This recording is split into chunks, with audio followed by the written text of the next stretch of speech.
I could be wrong about that. Maybe you are wrong, and I think most people listening feel a little bit uncomfortable about me sexualizing Disney cartoons. Yeah, I'm going to need to see some citations. I'm going to need to see right. evidence that anyone's listening, and then I'll consider ranking. Please drop a comment and just say, "Hey Tom, you're way off here. This is out of line, man." And they all name. They're like, obviously, Lola Bunny was the hottest of all the cartoons, which probably objectively is true.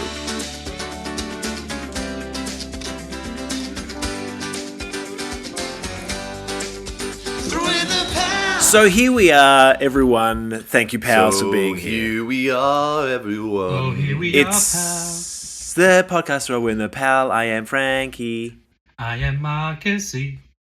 I am Tom. No. Me. So bad every time. Don't do it like that. But it's expecting it to be bad is what will help, guys. No. Yes, we always do. Expect it to be good. We expect it to be John Good.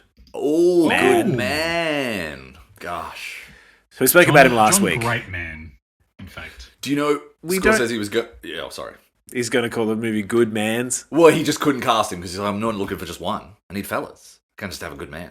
So he didn't get hired in the movie. That's a shame. It could have been his Oscar moment. Yeah. All right, we are talking about the life and career of one John Goodman, born in Louisiana. In what year was it? I just looked it up and I lost it again. I assume 1940 something, right? Maybe 1940. No, 1953 is going to be my guess. 1952. 1952. June 20. The day after my birthday. Okay, so he's just turned 74. So I'm guessing my present's still in the mail, pals, but that's fine. Thanks very much. You need to be a good man to get a present, Frank, unfortunately. That's something you could learn from this guy. I see. Okay, great. He rose to fame from singing in Broadway shows. He did Big River. And then he did a bunch of, TV and film. Do you guys know anything about him? You mean Roseanne? Yeah, I think Roseanne was something of a success in its day. I will say there is a moment in Roseanne where this man really showed me that he was going to be something bigger than what he was at that time. He wasn't just another sitcom star. There's a scene in Roseanne. I don't know how well versed you are with the show. Are you setting up a bit? This feels like a bit, but keep going. This is real. I'm looking forward to it. This is an actual scene in Roseanne where Roseanne's daughter has been, has been hit by her husband. Yeah. And John Goodman goes and handles it. Am I making it up that Laurie Metcalf is the sister? That sounds right. I think it might be. Andy's mum from Toy Story. Does anyone have a computer in front of them? Is anyone going to look that up? No, Frank, do you have a computer by any chance? It's an aside. But the scene where he not only finds out but then deals with it really shows his true colours, that how versatile that man was going to be. And it was like, well, this guy's bigger than this sitcom. He went from being sitcom dad to I reckon there's a career here. Yes. And I mean, that's the point of that in him as well. When they remade Roseanne and then Roseanne got cancelled personally and then John Goodman ran the show, it's like... And then it became The Connors, right? And it was just about him. They just killed her off in the show because he's Dan Connor, I believe. Yeah. And they did that for 7 years. Yeah. That's not a short run. No, the original Roseanne ran for a decade, I think. Maybe a little less. He got nominated for a stupid amount of Emmys. Never won an Emmy for Roseanne, but he was nominated for a bunch. I mean, it was a decade. Wow. He not only was on that show and was one of America's big sort of fixtures in sitcoms, he hosted SNL so many fucking times. He's hosted SNL 13 times. Has he really? He's the third or fourth most anyone's ever hosted SNL. Oh, wow. And he did a lot of it in the 90s neck and neck with Alec Baldwin. They were trading off for a while there. Now Alec Baldwin's hosted it 7 fucking million times. He's definitely the lead. But it's him, Steve Martin, John Goodman, right? I think that's... I'll look up all-time hosting. I think that's the order. And John Goodman did 5 in a few years during Roseanne. And now he hasn't done it for 13 years. But he was a huge SNL guy in the 90s. And Tom Hanks is 10. Yeah. There you go. So the thing is, his career sort of started to fluctuate and build from there. He did a lot of bit parts here and there. Films, he was starting to sort of make a wave. But I don't think he really ever took off for quite some time in the film industry. The thing is, do you remember a film called We're Back, A Dinosaur Story? You never saw that? You mean Land Before Time? No. What do you mean? We're back? I'm surprised you don't remember this. To me, this was massive as a kid. This is around the time of, what year was this? 1993. So there's a famous scene where all the dinosaurs basically go down the middle of New York City in the street. There's a huge parade. God, I do know this. You do know this. Wow, this is... So John Goodman is Rex in that. He's the T-Rex. He's the main character. And this was his first real proper break into the voice acting industry. Wow. Then. Oh, Jay Leno's in it as well. And Walter Cronkite. Okay. And that's the way it was. All the great. Martin Short, amazing. Okay, good cast. I want to watch that again. It's the year I was born. I guess I vaguely remember the dinosaurs running down like New York or what, Madison Avenue or something, but like not really. But you're touching on something there, Marcus, which is for a lot of people, John Goodman, which we kind of got into a little bit in our Flintstones episode, is as well known a voice actor as he is. It really is a generational thing. Some people will be like, that's Dan from Roseanne. Some people will be like, that's the Coen Brothers guy from fucking Raising Arizona, Big Lebowski, Barton Fink, even Inside Llewyn Davis in later years. Or that's fucking Mike Wazowski. Not Mike Wazowski, that's Sully. Wow. Sorry, Wow, Mike that's Wazowski. Sorry. It's Sully from Monsters, Inc. Or it's Poncho from... What's Sully short for? From Emperor's New Groove. Sullivan. Good. But what's his first name? Sullivan O'Hanashan. Oh, you're right. Sorry, it is the one of those Mr. X where it's his first name is Sullivan. His name is something Sullivan. I'm almost... Sullivan? You're absolutely right. And I've seen that movie 1,000... It's a weird one to come at me, but I've seen that movie a billion times. I know that, but I do weirdly call him Mike Wazowski. James Sullivan? James P. Sullivan. James P. Sullivan. That's very good. All right, so I like him in Arachnophobia, which is fun. Wait, Blues Brothers 2000. Wait, do you actually? He's had a hell of a career, and he's a guy who can kind of do anything. Let's talk about Blues Brothers 2000 for a second. I think this is interesting. No. I think we should.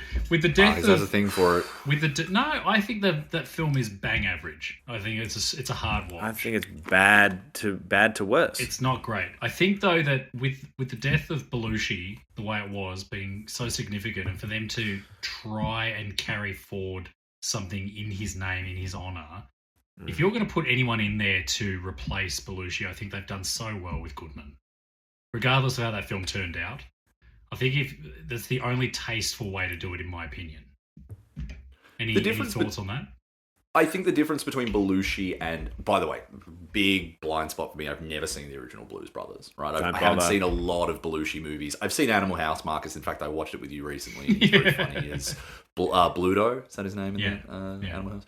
But he's so much scungier and sort of slobby. And John Goodman very rarely is that. Yes. He's kind of a very dignified guy, and I think he almost has that Louisiana genteel sort of quality to him, where you're always like, this guy is kind of high status. And when he's not, he's very commanding in a different way to Belushi. I don't think you're wrong that the physicality is obviously there, and like the ways in which he's a very likable, big husky guy. Well, I would say, to this point, I don't think they tried to replace Belushi. They just went, who's another strong leading man who has gravitas? I don't think they went, we needed Belushi type. And they found that John Goodman was there. I don't think it was an attempt to recreate that, which I think is good, because if you try and do Belushi, you just end up dead.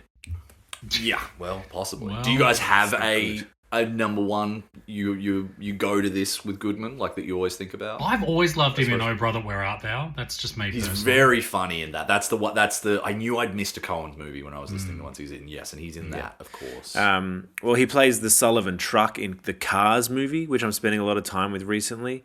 They do a parody of Monsters Inc. in there. It's good stuff. I like him in... The dad in Coyote Ugly? I did know that vaguely. I've never seen that movie, but I kind of did know. He's actually, again, for a film that I don't generally love, I think it really... It hits a certain I feel like you're being so delicate with that, but like not to piss off the rabid fan base of Coyote Ugly. But I think it's imperfect. Yeah, they call themselves the Ugly. He's very, very sweet in that movie, because he's a very caring and protective dad in that one. Yeah, and again, he's the best of Goodman. Incredible warmth, always incredible. He seems like a very dad or an avuncular sort of figure, as you were saying last week, Marcus. That he has that energy of you want to get a big hug from him, and he can be scary I think one of his scariest performances. I don't know if you guys have seen Barton Fink. In fact, I might have talked with you guys both about that last year when I watched Totoro, right?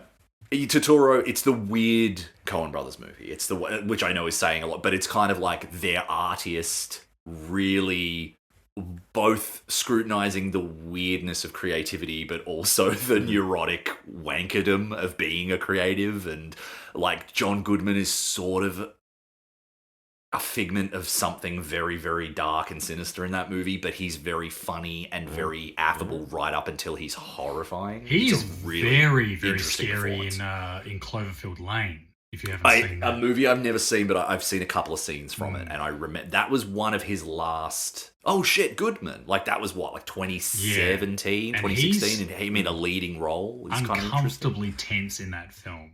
Yeah. It's like that's a side of Goodman that you don't want to see, and it's a hard watch in that sense. Mm-hmm. But he just turns it on, right? Like he has it within him. It's so interesting. I was just reading his wiki. It's like he was a raging alcoholic for 30 years, and you're really? Like, I had no idea. Would never have picked that. No, got sober in 2007. You're like, wow. Yeah, okay, you can see it. Like, and that's probably why he looks. I mean, you see him now, and you think, you see on Ozempic, like he's lost weight, and he looks a little bit. And so that brings me to The Righteous Gemstones, which is the recent series that he's done with Walton He's Goggins. very, very good in that. That whole series is so fun. And it's Danny McBride's the lead. That's right, Danny McBride. I've never seen it. It's hilarious. Such a funny show. What's his name? Adam Levine. Adam Devine. No, Adam Devine. Not the guy talking about the dude from Workaholics. Yes. Thank you, the Workaholics. That Adam. Yeah, that guy. Adam. Sure, I've never look. I haven't seen a lot of television in recent years, and I often feel like I miss. Sometimes I'm like, oh, where's that actor gone? And then I find out they've been doing a TV show for like 6 years that I haven't seen. Like, yeah, Thomas, this is check it out. Your blind spot. It's my blind spot. He was really good in Community for like 6 episodes, but he was really fun as the Vice Dean in season 3 of that. He at one point, because he was filming Flight, the movie with Denzel, and he has the ponytail and the goatee, and so he shows up in an episode of Community with a ponytail and goatee, and Don Glover's like, "Why do you look like that?" And he's like, "I'm going through something right now. Don't worry about it." Like they just had to explain away why he had that do. But I've only seen a little bit of Flight. I've seen his first scene in it, and I think he's like I've never seen Flight. Denzel Washington. I should watch the whole thing. It's a Zemeckis movie, right? Like I should check it out. Flight is incredible. If you've seen like Sully or like any of the, I love Sully. It's an amazing story about what's up? An addict who's a flight. Don Cheadle's in it. In Flight. In Flight, you're not getting confused with Denzel. I'm just double checking. Wow. No. Just because I know Denzel's the lead, and it would be hilarious if Marcus has pulled up the poster and gone, I love Don Cheadle. Tom, you can have more than one black representative in a film.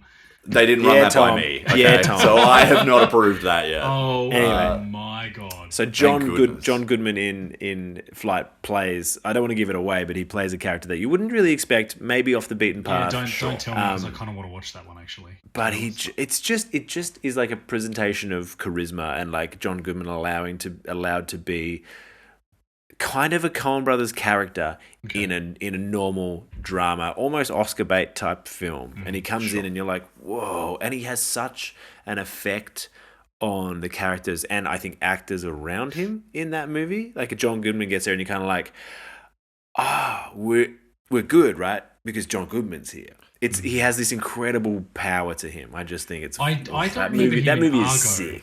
Do we remember he's one of the studio guys in Argo along with Alan Arkin, and so they're kind of doing the behind the set with Ben Affleck to try and concoct this fake movie that they're making. And so he has the pivotal scene at the end where he answers the phone in a really tense moment. It's really, really good. It's really well put, Frank, that he like kind of changes the density of the air wherever he is in a movie. It always feels very, very affected by him. And he's like a larger than life actor, but he's also a big guy. And one of my favorite things I think the Coens do with him in movies is they put him in really tight spaces, and they know he's just a big dude who's always going to kind of like roughen up the sort of set or just the energy of the room. So in Barton Fink, he's in this tiny rinky-dink little motel or hotel room with John Turturro. In Big Lebowski, like whenever he's in the car with the dude and he's just too big for the car. Inside Llewyn Davis, he's in the back of the car on that long fucking road trip with Oscar Isaac, and you can just feel Oscar Isaac being like, I'm fucking sick of being so close to this guy. Like he's so good at being, and he's only 6'2". Like he's your height, hugely tall, but he's just always been obviously like a very bulky guy. Yeah. Incredible! I mean, but his voice is the most iconic. I mean, it's insane that the man sounds like that. The thing is, and I wish I could play you a song. He does this song called "Government" from Big River, which is a Huckleberry Finn story as a musical, and it's like this Creole accent, but he's screaming about the dead government.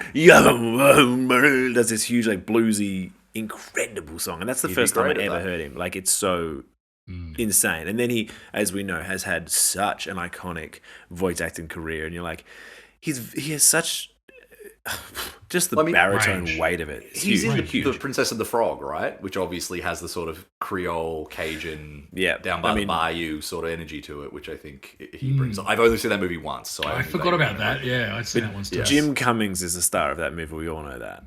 Sure, Now this is an exciting one as well. Do you know who Jim Cummings is? I know the actor Jim Cummings. Who does he portray in Princess and the Frog? Is he the frog? No, he's the little glow bug. What are they called? I was going to say it wouldn't make a lot of sense. He's the sort of character who plays the familiar. He always plays the talking animal, Jim Cummings, or like something. Well, he's Pooh Bear, but then he's also like Jim Cummings is a star. Jim Cummings also was the guy who finished off Be Prepared. Jeremy Irons. Yes, Be Prepared. He did the perfect Jeremy Irons impression. It's kind of insane. So John Goodman also, like, weirdly was the only... I think he was in the first episode of Futurama with the Robot Devil. So when you first see the Robot Devil in season 1, it's John Goodman, and then every other time after that, it's Dan Castellaneta. But he did once play the... And it's like, he's really good. He's really good.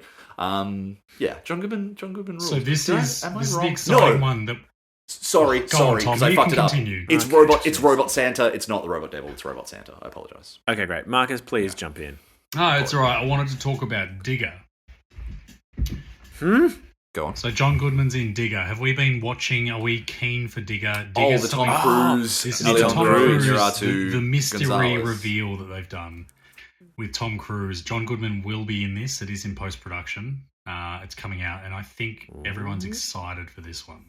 Sure, it's the fucking, Birdman, Revenant, Babel, the gentleman who makes very lofty films about very big themes, and sometimes I think maybe overswings. But it's going to be interesting. But it's also Tom Cruise playing like Jeff Bezos, Elon Musk, right? It's like Tom he destroys the world, begging for an Oscar. I'll watch that. I'll watch the shit. If it's him on his knees for 3 hours, just going please over and over to the camera, I'll be like, he's making some choices here. This guy can act. Tom Cruise can act. He's been acting like a normal person for years, but like only some years. Let's be not consistently every year. Yeah, sometimes he's out of character.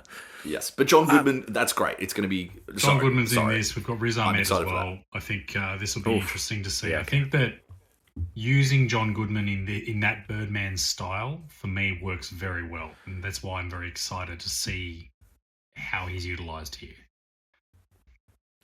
Yeah, I mean, this film's going to be crazy. Either way, it's like, it might be a masterpiece. It might be horrendous. We never really know. Like, I think The Revenant is terrible. That Birdman's, I think, a top tier, amazing film. So, sure. I remember liking Babel a lot back in the day. I definitely got his name wrong. I said Alexandra Inarritu, and then I said Gonzalez, which is just a random Spanish name I threw in there, which is pretty problematic. It's definitely not his name. He does have a G. It's Alejandro G. Inarritu. Yeah. Tom, so maybe it is Gonzalez. You know who else is in this? Sandra Hüller. Sandra Hüller, fantastic. Sandra Hüller from Project Hail Mary. Tony Erdmann. And Emma Darcy as well from House of Dragon. Thomas. Okay. Do you know who I'm talking about? It is Alejandro Gonzalez Inarritu. Okay, I thought I fucked it up. I don't know House of the Dragon very well. Can you tell me anything else she's in? House of the Dragon. That's Game of Thrones, and Game of Thrones is a really, really dumb TV show, and I don't think anyone should watch it. And House of Dragon's probably going to be worse, is what I've heard, or is it amazing? I don't know. People seem pretty mixed on it. I mean, I think it's a Game of Thrones show. So That's a take. I don't think anyone's out here saying House of the Dragon is as good as Game of Thrones at its I've best. heard people say that. Probably not that it's as bad as it was at its worst either. It's probably just fine. But, sorry, go back sight and say what you unseen, said. We're doing a John Goodman episode here, but I want to quickly just touch on what you just said. Let's digress. Did you say that House of Game of Thrones is trash, and House of Dragons will probably be worse. That's what you said. Okay, that's what I said. I don't agree with that take, but I also I'm aware that in 2026 defending Game of Thrones is just a fucking tiresome and you can really, defend, really like. I've only seen one season of Game of Thrones, so I have. And it was season 7. Jumped in right at the anyway, peak. do you know what? This is my fault. This is about John Goodman. Have you only seen season 1, Frank? No, I don't do this. Don't do this. I'm just curious because season 1 is good. Yeah, I like season 1. Cool, you're right, Marcus. Sorry, Marcus, you're right. I don't know why I didn't listen to you. It's immediately. I'm just being a twat because I know you both watched Game of Thrones and season 8 was bad. Do you guys prefer John Goodman in Monsters, Inc. or Emperor's New Groove? Emperor's New Groove. Think of? Oh, he's probably better in Monsters, Inc. I think it's tough because I prefer Monsters, Inc., but I do think his character... I think I said Poncho, but is it Poncho? He services David Poncho. Spade so well in Emperor's New Groove without John Goodman. He just services that guy like crazy. Every day. I just did a blowjob gesture. Absolutely not. But Please John Goodman as Sully makes me cry every time. I haven't seen that movie in a million years, and I think I would start crying 12 seconds into it if I started watching it now. I think it would just hit me like a ton of bricks. I watched that movie that was my every day after school or every week for about 3 years. I watched Monsters, Inc. I love that movie. That's troublesome. That's a makes great me movie. feel... And it's a great movie. Okay, I think as Poncho... It's Pacho? Is it Pacho? Poncho. See, now I'm not sure. That's Poncho. I said Poncho. It's not Poncho. I was going to say Poncho It feels can't be wrong. Poncho. That's a thing you wear. That feels like... can't be. Yes. I think he does a lot less as that character from Emperor's New Groove. He's being asked to play a much more regular guy, and he somehow is so... Like, the pathos is palpable in that movie. Where you're watching The Emperor's New Groove, and you're like...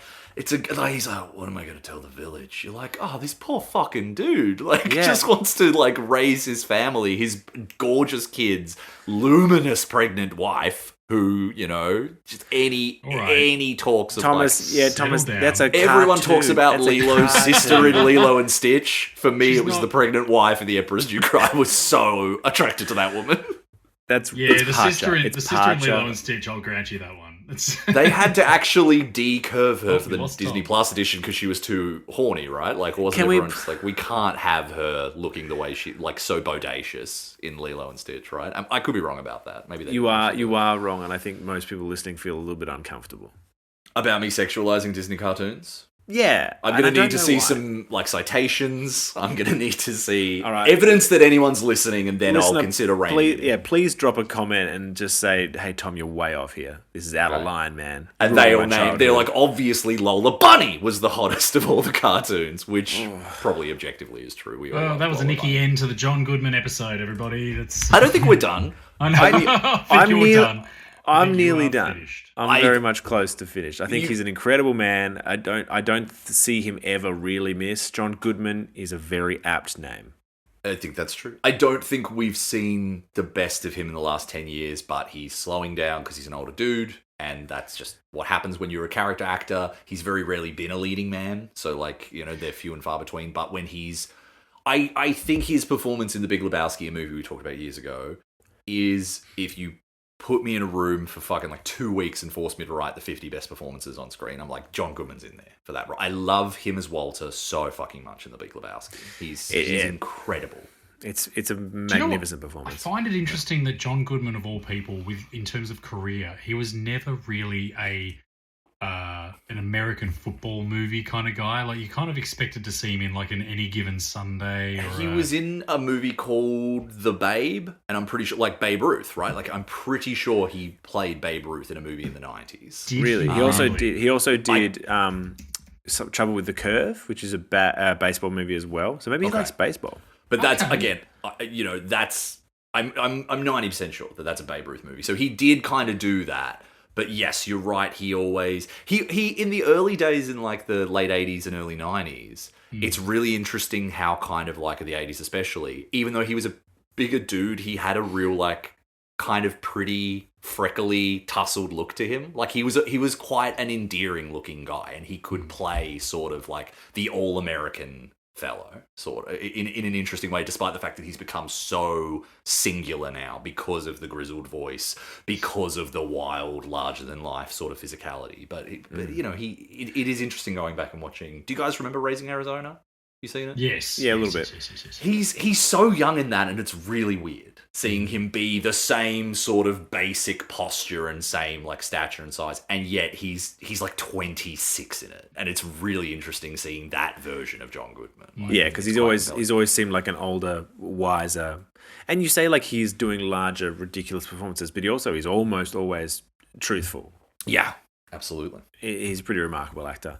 Yeah, no one really talks about his early career. Like, you don't really go back to I hate to say it, pre-Flintstones, really. He wasn't Flintstones really talked about all that much. We didn't talk about this that much in the episode, but the Flintstones undoubtedly was his biggest movie at the time, because of course it was a blockbuster. He hadn't been in a blockbuster before. It gave him notoriety. And so but of course, at the same time, he was already long into a Roseanne run by that point. So people were like, well, we know this guy from Home, but now he's in movies, right? Mm. Yeah. The Babe Ruth. Yes, sorry, Frank, just showing us there that I saw that. So yes, he was in the Babe Ruth movie, which I've heard is not very good, but it's kind of interesting that he did that. Fucking John Goodman. Fucking Who do you great. love? The best. Good. Like, what would we do without him? Excited to see the Digger. We'd be John sad, man. Cool. Great. I think that's a good finish. That was. What do you reckon? It was I don't know about that. I don't think they're going to call this the John Good Finish podcast anytime soon, but they might say, "Here's Johnny." Why would they say that? Because of this episode? Yep. Okay. When you speak about animated females, it's the Tom did finish. It's just been cheeky. Through in the power. I feel sick after that. Thank you for listening to On the Power. My name is Frank. My name is Marcus. My name's Tom. That was our John Goodman / John Badman. Yeah, right. He's the best, man. Episode. Give us a comment. Tell us your favorite John Goodman movie. Like and subscribe. All those things, please. We love you. Thanks. Anything?